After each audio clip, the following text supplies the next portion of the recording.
Dan PPATK dalam hal ini bertugas mencegah, memberantas TPPU, mengelola data dan informasi, mengawasi kepatuhan pihak pelapor, dan melakukan analisa atau pemeriksaan laporan, serta informasi yang terindikasi TPPU atau tindak pidana lainnya.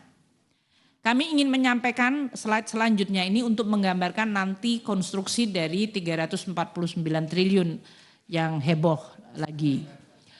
Pertama, PPATK selain tadi mendapat laporan, dia juga mendapatkan permohonan laporan dari aparat penegak hukum dan kementerian lembaga.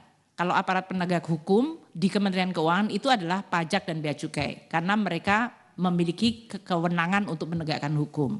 Maka bea dan cukai itu sering meminta kepada PPATK informasi. Ini yang disebut inquiry atau permintaan keterangan yang kemudian PPATK memberikan hasil analisa dari pemeriksaan PPATK atau namanya LHA atau IHP. Lembaga-lembaga lain juga bisa minta kepada PPATK seperti lembaga yang melakukan tugas mereka termasuk aparat penegak hukum. Kementerian Keuangan selain untuk penegakan hukum juga minta informasi ke PPATK di dalam rangka pertama kalau kita melakukan tadi profiling risiko atau dari staf kita untuk keperluan baper zakat, promosi, rotasi itu kita meminta kepada PPATK. Jadi memang laporan PPATK itu bisa tidak ada hubungannya dengan TPPU di dalam rangka untuk fit and proper dan yang lain-lain. Ini jadi kalau bisa kita mintakan dalam bentuk inquiry atau permintaan dari kementerian lembaga termasuk dalam hal Kementerian Keuangan. PPATK selain dia tadi diminta atau dimohonkan permintaan informasi dari berbagai kementerian lembaga dan APH seperti KPK, Kejaksaan, Kepolisian, Pajak dan Bea Cukai, juga secara proaktif bisa menyampaikan hasil analisa pemeriksaan PPATK.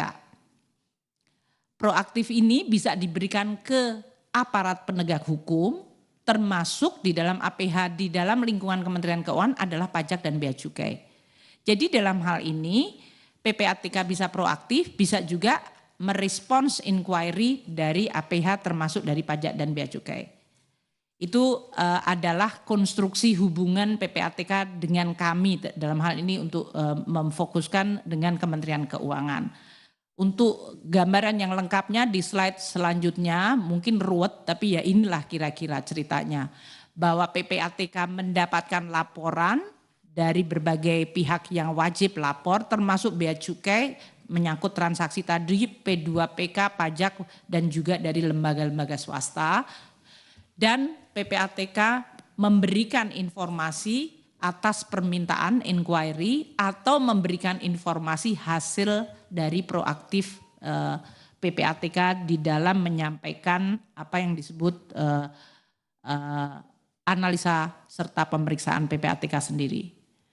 Nah kami karena memang ini menyangkut sesuatu hubungan yang terus menerus, maka Kementerian Keuangan dengan PPATK membuat kerjasama yang diinstitusionalisasikan. Satu, antara PPATK dengan Kementerian Keuangan, ini sejak 2007 hingga 2023. Kerjasama untuk pencegahan dan pemberantasan tindak pidana pencucian uang dan tindak pidana pendanaan terorisme.